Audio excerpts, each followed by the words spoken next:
요한 3서는 요한이 자유로운 몸으로 있을 때 주신 마지막 말씀입니다. 이후에 요한은 반모섬에 갇히게 됩니다. 그리고 반모섬에서 몇 년 더 있다가 요한계시록의 말씀을 하나님으로부터 받고 전해줍니다.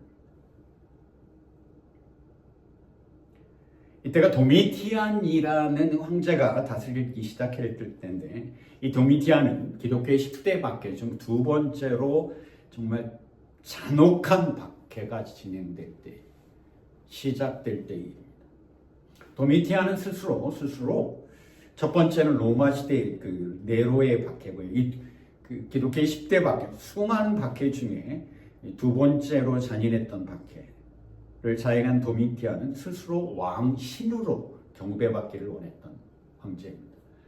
그러니까 스스로 신으로 경배받기를 원했던 황제니까 하나님만 섬기는 그리스도인들을 특별히 더 미워하게 됩니다.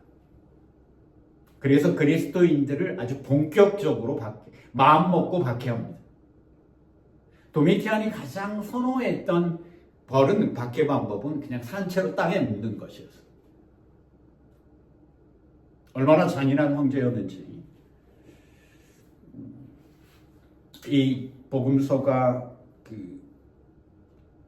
쓰여지고 나서 얼마 후에, 정확히 몇 년 후 모릅니다. 얼마 후에, 그리고 요한이 반모섬에 갇힌 얼마 후에 도미티안은 자신의 신하에게 살해를 당합니다. 그 정도로 잔인했던 사람이죠.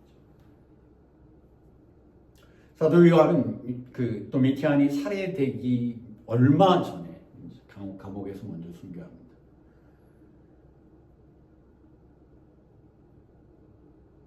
여러분, 이 시대, 요한 3서의 시대, 황제의 박해가 극심했을 때, 잘못하면 땅 속에 묻혀버릴 수 있을 때, 순전한 믿음을 들어가는 것도 힘들 뿐만 아니라 그 믿음대로 드러나는 것이 굉장히 힘든 시대죠. 그래서 이때 교회 내에서는 소위 영주주의라는 이단이 생기게 됩니다. 간단히 말하면 믿음은 마음속으로 충분하다.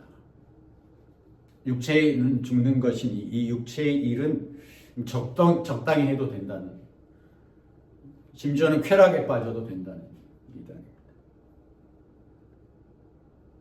얼마나 좋습니까? 마음으로 하나님 섬기는 걸로 충분하고 육체는 그냥 세상과 같이 어울려 살아도 된다고 하는 거죠.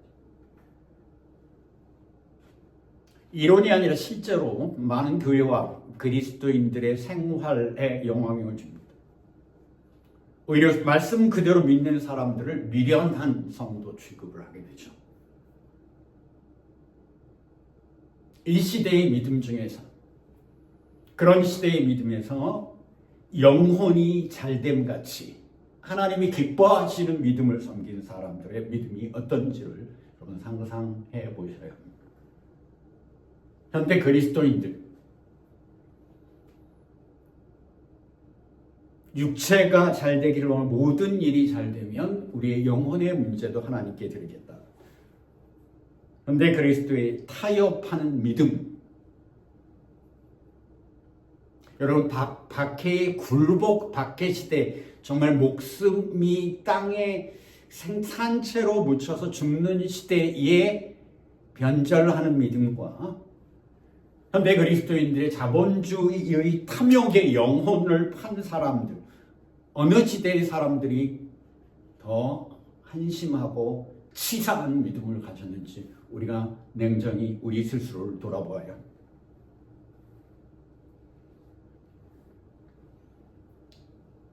요한 3서의 시대에는 박해 외에 또 다른 문제가 있었습니다. 이때 대부분의 사도와 리더들이 순교를 당했을 때였습니다. 그래서 교회는 예배와 성례를 인도하고 말씀을 전할 그 복음 사역자들이 부족했던 시절입니다. 그래서 교회는 이 당시에 오래전부터 이게 요한 3서의 시점에서 굉장히 오래전부터 사도들을 통해 젊은 목회자들을 안수하고 젊은 목회자들을 말씀 전도자와 예배 인도자, 성례식을 인도하는 목회자로 세우게 됩니다. 성경이 전하는 디모데나 마가, 그러니까 디도, 마가라, 요한, 실라와 그리고 그 젊은 그 디도나 디모데나 마가 라 하는 요한과 실라 같은 그 다음 세대들이 또 목회자를 삽니다. 아주 젊은, 요즘의 말로 하면 전도사, 티를 갓 벗은 목사님들이 사역할 때입니다. 여러분, 사도에게 안수받고 사도에게 말씀을 전해줬던 사람들이 이제 이제 막 목사가 된 20대 말 30대 초의 목사들이 설교하는 설교를 들었을 때 어떤 마음을 가졌을까요?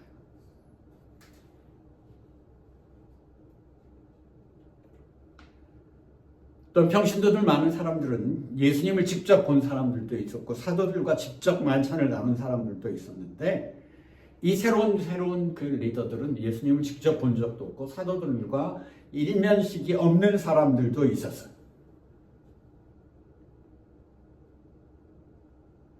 그래서 목회자에 대한 그 경외심, 존경심이 안 생기는 거죠. 그래서 그 순회 그 설교자가 왔을 때 대접할 마음이 안 생기는 거예요. 실제로 알려지지 않은 그 사역자들은 거부당하고 교회로 들어가지도 못한 경우들이 있었습니다.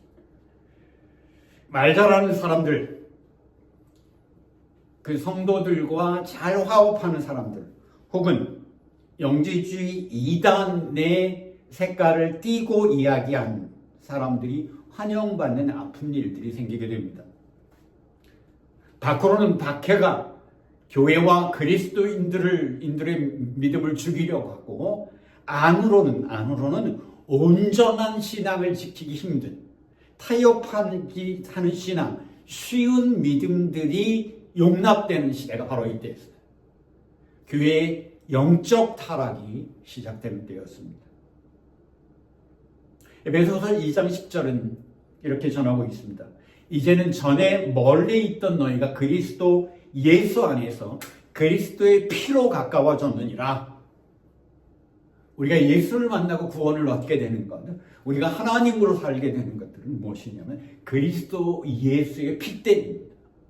예수 그리스도의 십자가의 그 죽으심과 부활 때문이지 우리의 선한 모습과 우리의 나이스한 생각들과 우리의 합리적인 생각들이 아니라는 것입니다.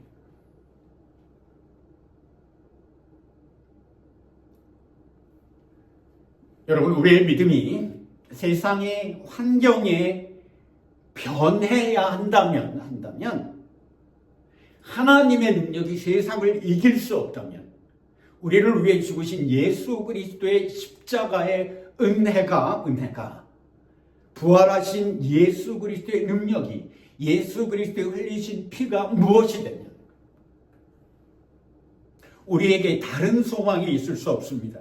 오직 십자가에 죽으신 예수 그리스도의 죽으심과 부활만이 우리의 믿음의 힘이 되어야 하고 우리의 소망이 되어야 합니다. 이것을 믿고 따르는 것이 믿음입니다. 상황을 잘 적응하기 위해서 믿음을 가지는 것이 결코 아닙니다. 십자가의 은혜대로 행동하는 것, 이것이 믿음입니다. 그래야 내 영혼이 구원받고 하나님의 은혜를 입는 것, 이것이 우리의 영혼이 잘 되는 것입니다.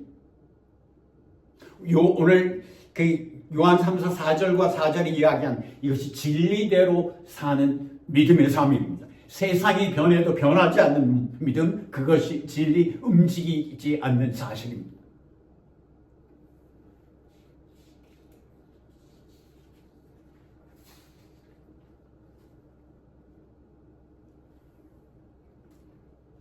십자가의 진리를 믿는 믿음 때문에 고난을 당해야 한다. 우리가 하나님을 믿는데 고난을 당한다. 어떤 분들은 이해하지 못할 수가 있습니다. 그러나 우리가 십자가의 진리를 따르는 믿음 때문에 고난을 당하는 것, 하나님을 믿기 때문에 고난을 당하는 것, 이것은 행복한 고난입니다. 왜냐하면 그것이 내가 예수를 믿는다는 것을 진심으로 드러나는 행동이니까, 내가 하나님의 자녀라는 것을 드러내는 확실한 증거가 되기 때문에 그 과정이 누구에게나 필요한 것입니다. 이 과정을 넘어서야 하는 것입니다. 이것은 우리가 고난 속에서 우리가 고난을 당할 것을 뻔히 알고 믿음을 드러낼 때, 그래서 어려움을 당할 때 예수께서 도우시는 것입니까? 하나님께서 함께 하시는 것입니다. 긴 교회 역사를 보면 교회는 고난을 뚫고 교회의 영성을 지켜왔습니다. 그러나 불행한 사실은 현대교회에서는 그 유혹에 무너졌습니다. 풍요로운, 고난이 아니라 풍요로움이, 탐욕이 오히려 우리를 변하게 하고 우리를 그리스도로부터 멀리 떨어지게 하고 교회가 변하고 교회가 무너지게 되는 것입니다. 부흥한 교회가 있다. 은혜로운 일입니다. 이 시대에도 부흥하는 교회가 있다. 은혜로운 일입니다. 그러나 그것이 무엇으로 부흥하는지 우리가 알아야 합니다. 구약 이스라엘 시대에 있어서 진리를 지킨 믿음의 선지자들은 주류가 아니었습니다, 여러분. 소수였다는 것을 기억하십시오. 신약 시대, 믿음의 고난의 시대에 믿음을 지키는 사람들만 소수였다는 것이 아니라 구약 시대에도 이스라엘에서도 믿음을 지키는 사람들, 참으로 하나님의 말씀대로 살려고 했던 정말 우리가 성경에서 보는 선지자들은 소수였다는 사실을 여러분 기억하시기 바랍니다. 베드로전서 2장 16절을 보면 교회가 첫 박해, 10대 박해 중에 첫 박해라고 하는, 오늘 요한 3서는 두 번째 박해인데 베드로 2장 16절, 베드로가 당했을 때 첫 박해 때, 가장 큰 박해 때, 네로 시대의 때, 박해 때 하나님은 교회의 고난에 대해서 베드로전서 2장 16절에서 이렇게 이야기했습니다. 너희는 자유가 있으나 그 자유로 악을 가리는 데 쓰지 말고 오직 하나님의 종같이 하라. 여기서 악을 가린다는 것은 우리가 칼로 사람을 찌른다는 것이야. 물론 그것도 악이죠. 우리의 가장 큰 악은 무엇입니까? 우리의 구원을 잃어버리는, 우리 스스로 심판에 던져지게 우리 스스로를 죽이는 가장 큰 악. 믿음을 지키지 못하는 것입니다. 내 믿음을 지키지 못하는 것이 악인 사실을 우리는 먼저 깨달아야 합니다.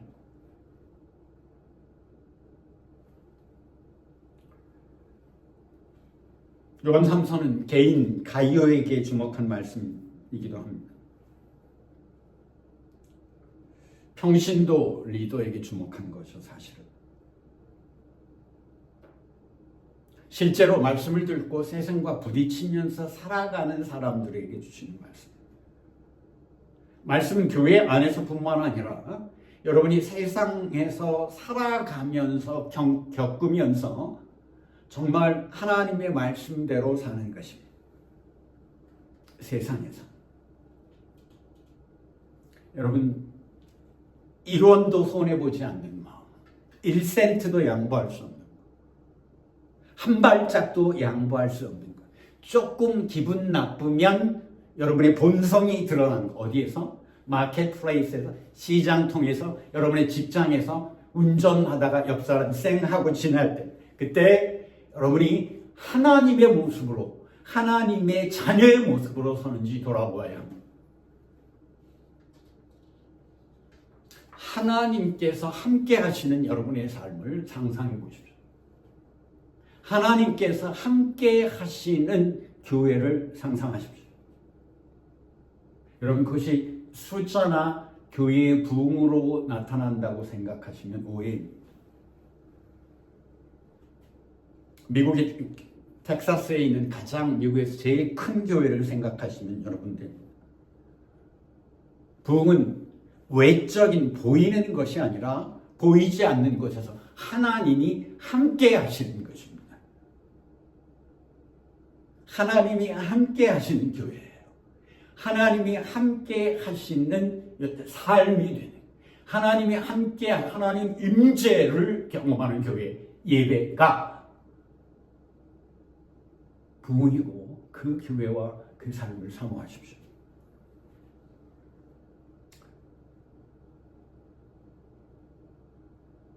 한국교회는 엄밀히 따지면 고난은 있었을 때, 박해는 있었을 때, 고난도 없고 박해가 없는 교회가 되어버렸습니다. 악이 주는 박해의 순간, 수많은 사람들이 그 믿음으로 그 박해를 이긴 승리의 경험이 우리에게는 있습니다. 그러나 후에 더 많은 사람들이 우상 숭배를 이겨낸 그 믿음을 부정했어요.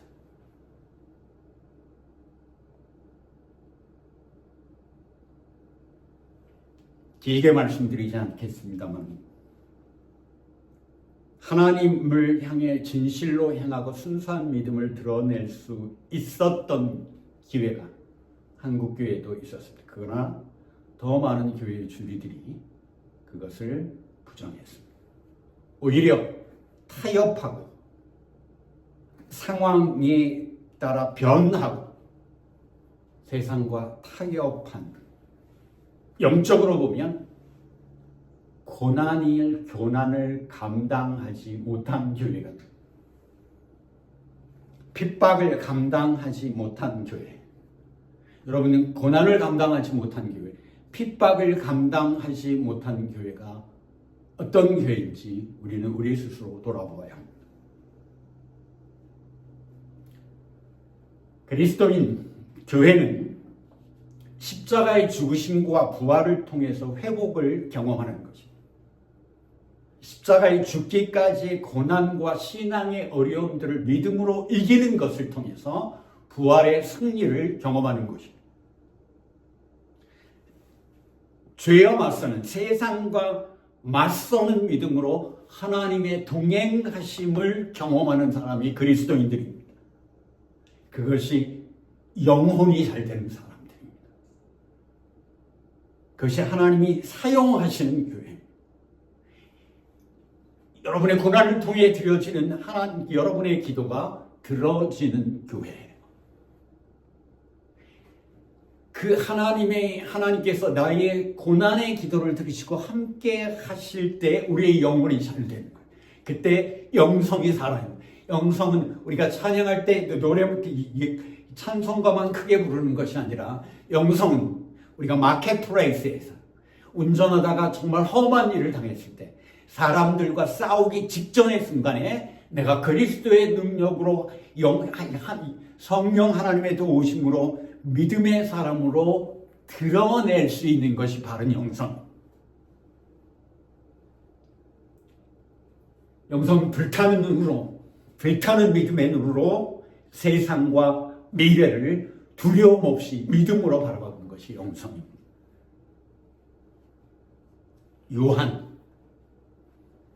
세례 요한은 그 영성을 가졌던 사람입니다. 그 영성을 가진 세례 요한의 눈을 통해 하나님께서 가룟라는 사람을 보니까 참으로 진실된 믿음을 핍박과 박해 가운데 드러내고 있는, 어째 하나님이 그 사람을 보호하지 않을 수 있겠습니까? 어째 그 하나님이 가룟을 정말 사랑할 수밖에 없죠. 여러분, 저도 하나님 앞에서 그런 사람이 되어야 합니다. 여러분, 별같이 빛나는 영성을 가지십시오. 그 별은 외로운 겁니다. 어둠 속에서 빛나야 하는 것이죠. 그래야 한다면 하나님이 그 사람을 기뻐하시고 여러분도 삶과 인생을 위해서 기쁨을 경험하고 하나님 나라에서 구원의 은혜들을 정말 기뻐함으로 경험하게 될 것입니다. 비가 오나 눈이 오나 바람이 부나 세상 여건이 변하건 변하지 않건 시장 통해서 사람들과 부딪힐 때, 사람들과 욕설이 오가고 나를 무시하게 되는 상황 속에서도 진리의 길을 따라 진실되게 여러분이 하나님의 음성을 드러나는 삶을 사시기를 소원합니다. 그리하면 하나님께서 여러분의 삶에 개입하실 것입니다. 하나님께서 여러분의 모든 일들을 인도하실 것입니다. 그 은혜. 이 시대가 탐욕과 유혹의 시대, 핍박의 시대라고 바로 보아야 합니다. 박해의 시대라고 바로 보아야 합니다. 믿음으로 승리하기를 원합니다. 그때 우리가 하나님의 은혜를 살아서도 경험하는 은혜를 누리게 될 것입니다. 그 은혜를 누리는 여러분과 저 이 교회가 되기를 소원합니다.